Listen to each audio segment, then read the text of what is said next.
अस्सलामुअलैकुम। Welcome to pneumatic Nasir. आज की इस वीडियो में हम सिक्योरिटी गार्ड के हवाले से बात करेंगे और सिक्योरिटी गार्ड के इंटरव्यू के हवाले से बात करेंगे कि हम किस तरह इंटरव्यू देंगे, हमें इंटरव्यू में क्या क्वेश्चन पूछे जाएंगे और किस तरह हम उसको आंसर करेंगे। पूरा डिटेल इस वीडियो में इंशाल्लाह हम पढ़ेंगे। और जो भी इस चैनल पे नया हो तो मैं उसको रिक्वेस्ट करता हूँ कि आप लोग मेरे चैनल को ज़रूर सब्सक्राइब कीजिएगा और आने वाले जितने भी वीडियोस होंगे, जितने भी जॉब रिलेटेड होंगे, तो वो आप लोगों को मिलेगी और आप लोग इनसे मुस्तफ़ीद होंगे। तो चलो शुरू करते हैं आज की इस वीडियो को। तो सबसे पहले इंटरव्यू आप लोगों की 3 किस्म की होती है। एक इंटरव्यू आपके वीज़ा मिलने से पहले होती है, वहाँ पाकिस्तान में होती है, ठीक है। इधर जो है फिर आपकी 2 इंटरव्यूज़ होती है। एक इंटरव्यू आपको टेस्ट से पहले होती है, आपकी एक कंपनी आपको हायर करने से पहले लेती है। दूसरी चीज़, जब आप लाइसेंस लेते हो तो लाइसेंस लेने के बाद आप किसी साइट पे जाकर, किसी कंपनी में जाकर आप सिक्योरिटी गार्ड की ड्यूटी के लिए इंटरव्यू देते हैं। तो वो पास करना बहुत ज़रूरी होता है। लेकिन लेट्स सपोज़ अगर एक कंपनी में भी हो तो आपकी इंटरव्यू होगी किसी न किसी लोकेशन पे जाके। तो वो आप लोग अगर वो इंटरव्यू पास नहीं करते तो फिर आपको क्या करते हैं, कभी इधर भेजते हैं, कभी उधर भेजते हैं, कभी क्या होता है, कभी क्या होता है, लेकिन आप स्टैंड बाय पे होते हैं, वो बहुत मुश्किल होती है। आपको एक लोकेशन नहीं मिलता, जो फिर आप बहुत सफ़र करते हो, आपकी सैलरी भी इफ़ेक्ट होगी इसके साथ। तो सबसे पहले आपकी जो सबसे फर्स्ट वाला इंटरव्यू होती है, वो जो भी आपकी जो एजेंसी होती है पाकिस्तान में, वो आपको हायर करती है as a security guard directly. तो वो आप लोगों से इंटरव्यू करते हैं फर्स्ट। वो आप लोग इंटरव्यू पास करोगे तब आपकी जो है एज ए सिक्योरिटी जॉब आपके लिए वीज़ा जो है वो अप्लाई करती है। तो उससे इसमें आपसे जस्ट जो है आपकी कुछ चीज़ें उनको चाहिए होती है। जैसे आपको एमसीक्यूज़ देते हैं, 70 एमसीक्यूज़ होती है, वो आप लाज़मी फ़िल करेंगे। उसकी आपकी जस्ट इंग्लिश चेक करते हैं कि आप इंग्लिश की कितनी काबिलियत है, ठीक है। फिर उसके बाद वो आप लोगों से रिटन जो है एक टेस्ट लेती है, रिटन टेस्ट। लाइक आप लोगों को बोलते हैं कि आप लोग किसी एक ऐसे पे जो है कुछ लिख लो, वो आपसे लेती है। और तीसरी बात आपकी जो है वर्बली एक इंटरव्यू लेती है। उसमें जस्ट आप लोगों को बोलती है आप एक चीज़ पे बात करो, कोई टॉपिक देता है कि आप उस पे बात कर लो, या कोई आपसे क्वेश्चन बोलता है कि आप इंट्रोड्यूस योरसेल्फ लाइक दिस। जब आप लोगों को वो सिर्फ आप लोगों की कम्युनिकेशन स्किल को चेक करते हैं कि आप लोग कितनी कम्युनिकेशन इंग्लिश में कम्युनिकेट कर सकते हो। 20%, 30%, 40%, उनकी एक लिमिट होती है, एक चीज़ होती है। उसके हिसाब से आप लोगों को, अगर उस पे आप उतरते हैं तो फिर वो आप लोगों को जो है हायर करते हैं। फिर आप लोगों के लिए सिक्योरिटी की वीज़ा अप्लाई करते हैं, ठीक है। फिर आप इधर आ जाते हो तो यहाँ पे फिर आपकी 2 इंटरव्यूज़ होती है। एक इंटरव्यूज़ यही होती है कि सेम जिस तरह पाकिस्तान में होती है, सेम यहाँ पे भी आप लोगों की जो है एक 2-3 क्लासेस होती है ट्रेनिंग की। फिर ट्रेनिंग के बाद फिर आप लोगों की इंटरव्यू होती है। वो इंटरव्यू आपकी अराइवल कैंप में होती है और इंटरव्यू जब आप पास करोगे तब आप लोगों को जो है वो भेजते हैं सीरा लाइसेंस के लिए। फिर आपको ट्रेनिंग के लिए वो भेजते हैं। सेम इसी तरह वहाँ की जो कंपनी होती है, हर एक कंपनी का अपना एक इंस्ट्रक्टर होता है। वो आते हैं, आप लोगों से क्लास लेते हैं। क्लास लेने के बाद फिर आप लोगों की कुछ चीज़ें होती है वो एक्सप्लेन कर लेते हैं। और फिर एक दिन ऐसा होता है, एक दिन कि आप लोग की इंटरव्यू करते हैं। इंटरव्यू में सेम चीज़ें आपसे जो उधर पूछी जाती है वही चीज़ें इधर पूछी जाती है। लेकिन आप लोग की कम्युनिकेशन स्किल दोबारा चेक करते हैं कि आप कितने लेवल तक हो या नहीं हो। कुछ लोग उसमें फेल कर लेते हैं, कुछ लोग जो है वो पास कर लेते हैं। लेकिन जब फेल करते हैं उसको फिर से दोबारा चांस देते हैं कि आप थोड़ा सा आप इम्प्रूव करो, ठीक है। फिर जो मेन चीज़ होती है, आप लोग की जैसे इस तरह की ट्रेनिंग हो जाती है, फिजिकल हो जाती है, आप पास कर लेते हो, आपके लाइसेंस आ जाता है, हर एक चीज़ होती है। तो फिर कंपनी आपको साइट पे भेजती है। कंपनी आप जो जितने भी उनके क्लाइंट्स होते हैं, जहाँ पे उनके पास कॉन्ट्रैक्ट्स होते हैं, वो आप लोगों को वहाँ भेजती है इंटरव्यूज़ के लिए। आप लोग उसको असेसमेंट, हम उसको बोलते हैं असेसमेंट के लिए। जो वहाँ पे क्लाइंट, आपकी जो क्लाइंट होता है जहाँ पे आपने ड्यूटी करनी होती है, वो आपसे इंटरव्यू करता है। और वो आपको इंटरव्यू, जब वो वाला इंटरव्यू आप पास करोगे, आप वहाँ उस साइट पे एज अ सिक्योरिटी गार्ड लग सकते हैं, ठीक है। लेकिन मेन चीज़ वही है कि वो आपसे वहाँ पे क्या पूछेगा, आप लोगों ने कौन सी क्या जवाब देनी है। सबसे पहले जो चीज़ होती है इंटरव्यू में, आप लोगों की कॉन्फिडेंस होती है, आप लोगों की जो है बॉडी लैंग्वेज होती है, ठीक है। आप लोग बिल्कुल किसी चीज़ से डरने की ज़रूरत नहीं है। आप जो भी एक क्वेश्चन आप पूछते हैं, वो आपसे कोई एक चीज़ आउट ऑफ कोर्स नहीं पूछेंगे। जो चीज़ें आपको आती है वही चीज़ें पूछेंगे। सबसे पहले वो आपसे सिंपली पूछेगा इंट्रोड्यूस योरसेल्फ, अपने बारे में बताओ। ये नहीं है कि आप कहानी स्टार्ट करो, लेकिन जितने भी आपने सीवी दिया हुआ है, सीवी में आपने खुद को इंट्रोड्यूस किया है, आपकी सिक्योरिटी की नॉलेज है तो बता सकते हो, नहीं है तो कोई इशू नहीं है। आप किसी और बैकग्राउंड से हो तो आप वो बता दो। लेकिन आप लोगों ने बताना है, उसको रोकना नहीं है, क्योंकि आपने उसने कम्युनिकेशन स्किल चेक करना होता है कि आप कितने पानी में हो और कितना आप उसको कन्विंस कर सकते हो, ठीक है। सिंपली उसके बाद फिर आप लोगों से पूछते हैं कि लेट्स सपोज कोई 2-3 सिचुएशन आप लोगों को देते हैं, कोई फायर सेफ्टी, आप लोगों ने फायर सेफ्टी की कोर्स लाजमी आप लोग कर जाते हो, वो आप लोगों को बताते हैं कि फायर में क्या करना होता है, किस तरह करना होता है, इस कोर्स में आपको पढ़ाया जाता है सिरा में, ठीक है।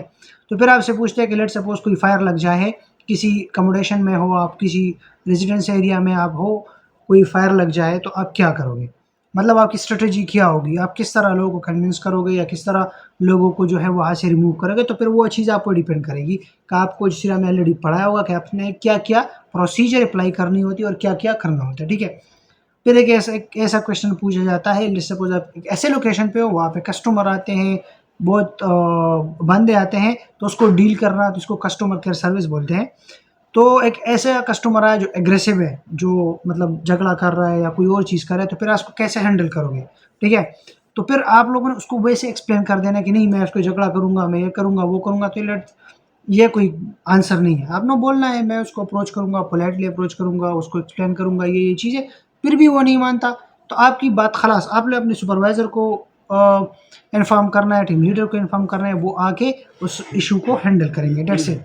सिंपली आप लोगों से ये पूछेंगे कि लेट्स सपोज हमारे पास नाइट शिफ्ट होती है, डे शिफ्ट होती है, क्या आप विलिंग हो नाइट शिफ्ट में ड्यूटी करोगे, ठीक है? तो लाज़मी बात है, आप जॉब के लिए आए हुए हो तो आप नाइट भी करोगे, आप मॉर्निंग भी करोगे, तो सिंपली आप उस हिसाब से आप जवाब दे सकते हैं। एक और जो मेन क्वेश्चन है, वो आपसे पूछी जाती है इस हवाले से कि आपने सिक्योरिटी गार्ड क्यों चूज़ किया या क्यों जॉइन किया, ठीक है? तो मोस्टली बंदे अक्सर नहीं पता होता कि मैं पैसे के लिए आया हूँ और पैसे ये और वो, तो इसकी ज़रूरत नहीं है। बाकी आप पोलाइटली उसको बोल दो कि भाई मुझे ये प्रोफ़ेशन अच्छा लगा, इसमें डिसिप्लिन है, ये है, वो है। फिर एक और चीज़ आपसे उनकी तरफ से पूछी जाती है कि आपकी अपनी स्ट्रेंथ के बारे में बताओ, आपकी स्ट्रेंथ क्या है, ठीक है? स्ट्रेंथ मतलब आप किस चीज़ में माहिर हो या क्या चीज़ जो है आपको मजबूत करती है। जैसे कि आप बोल सकते हो कि मैं डिसिप्लिन हूँ, मैं एक पंक्चुअल बंदा हूँ, मैं एक रिस्पॉन्सिबल बंदा हूँ। अपनी क्वालिटीज़, इट मीन्स कि जो आप अपने स्ट्रेंथ के बारे में बताओ, कि इसका मतलब यही है कि आप अपने क्वालिटीज़ के बारे में बताओ कि आप किस तरह एक अपने आप को देख सकते हो, आप में क्या क्वालिटीज़ है। तो आपने उनको वो क्वालिटीज़ जो है वो डिपेंड करनी है। सिंपली वो इंटरव्यू में आपसे जो क्वेश्चंस करते हैं वो आपको जज करते हैं, आपकी कम्युनिकेशन स्किल्स को जानते हैं, आपको जाँचना चाहते हैं और आपको देखते हैं कि बंदा ये डरेगा तो नहीं। क्योंकि ऐसे ऐसे लोकेशंस आ जाते हैं, ऐसी चीज़ें आती हैं कि इसने आपने कि आपने बड़े-बड़े लोगों को जो है हैंडल करना होता है, पुलिस को हैंडल करना होता है, सीआईडी को हैंडल करना होता है। फॉरेन जो है डिफरेंट कंट्रीज़ की जो बंदे होते हैं उनको हैंडल करना होता है, ड्रग्स होते हैं उनको हैंडल करना होता है। तो वो चीज़ें इसमें आती है कि आपने उसको हैंडल करना है, तो आप उसको कैसे हैंडल करो? आप डरोगे तो नहीं, आप जो है कोई और इश्यू तो क्रिएट नहीं करोगे। तो इस वजह से वो आप लोगों की हर एक चीज़, हर एक एंगल से वो जज करते हैं। फिर एक और चीज़ ये आपसे पूछते हैं कि आप सिक्योरिटी के बारे में क्या जानते हो? मतलब सिक्योरिटी क्या चीज़ है? इसको आप सिक्योरिटी जो सेरा लाइसेंस है वो आपको हर एक चीज़ एक्सप्लेन करके देता है कि सिक्योरिटी क्या है, प्राइवेट रेगुलेटरी अथॉरिटी है, हमें उसमें क्या-क्या करना होता है, ठीक है? फिर सिंपली आपको वो सिक्योरिटी के नॉलेज के बारे में भी पूछा जाता है इसमें कि आपने इवन मुझसे ये क्वेश्चन पूछा था कि आपने सिक्योरिटी यानी सीरा में आपने क्या पढ़ा था? क्या चीज़ आपको मतलब क्या चीज़ जो आपने पढ़ी हो वो मुझे एक्सप्लेन करके दो, मुझे वो चीज़ बताओ। तो जो 3 चीज़ें हैं, पेट्रोलिंग के बारे में बता दो, शिफ्ट के बारे में बता दो, फायर इमरजेंसी चीज़ों के बारे में बताओ, फर्स्ट एड के बारे में, जो चीज़ पे आपका फ़ोकस हो उसके बारे में बता दो। लेकिन वो सिरा से आपसे ज़रूर क्वेश्चन करेगा कि क्या उसके सिरा में जितना ट्रेनिंग लिया है, जो चीज़ें उसने पढ़ी है, उसका इल्म उसके पास है कि नहीं है, ठीक है? तो ये चीज़ें आपसे क्लाइंट पूछता है, आप उनकी तसल्ली बख्श जवाब दोगे तो वो आपको हायर करेगा। ऐसे लोकेशंस होते हैं, ऐसे ऐसे जगह होते हैं जो कि बहुत मज़े की होती है, बहुत अच्छी होती है, ऐसे लोकेशन थोड़ी बहुत टफ भी होती है, लेकिन वो क्लाइंट आपको हायर कर लेता है और जो कंपनी होती है आप जो वो आपको वहाँ पे भेज देते हैं एज़ सिक्योरिटी गार्ड जॉब के लिए। तो बस यही चीज़ें हैं इंटरव्यू के लिए कि आप लोगों ने जो मेन चीज़ें मैं आप लोगों को बताता हूँ, इंटरव्यू में आप लोगों ने डरना नहीं है, कॉन्फिडेंट के साथ जाना है। आप जो भी आपको आता है वही आप लोगों ने एक्सप्लेन करके देना है, हर एक चीज़ उसको बतानी है, वो आपको लाज़मी हायर करेगा, ठीक है? जब आप एक लोकेशन पे चले जाते हो, वो आपको परमानेंटली हायर कर लेता है, तो मतलब आपको परमानेंट लोकेशन मिल गया। आपको परमानेंट लोकेशन मिल गया, तो आप वो परमानेंट लोकेशन आपका हो गया, आप वहाँ पे जाएँगे, ड्यूटी करेंगे, सब कुछ करेंगे। लेकिन अगर आपको परमानेंट लोकेशन नहीं मिला, कोई लोकेशन नहीं है या असिस्टेंट पेल करते हो बार-बार, तो आप स्टैंड बाय पे होगे। स्टैंड बाय का मतलब यही है, किसी लोकेशन में कोई बंदा बीमार है, किसी लोकेशन में कोई बंदा कम है, किसी लोकेशन में कोई बंदा बाहर गया हुआ है, तो आपको कभी इधर भेजेंगे तो कभी उधर भेजेंगे। आप 2 दिन कमरे में होंगे, 3 दिन ड्यूटी पे होंगे, आप 1 दिन कमरे होंगे, 4 दिन ड्यूटी पे होंगे, 4 दिन कमरे होंगे, 1 दिन ड्यूटी पे होंगे। तो ये आपकी लाइफ होगी।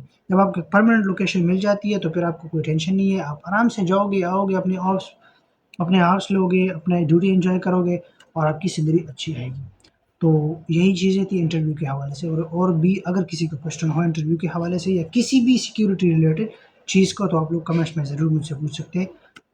अपने दुआ में याद रखिएगा। अल्लाह हाफ़िज़।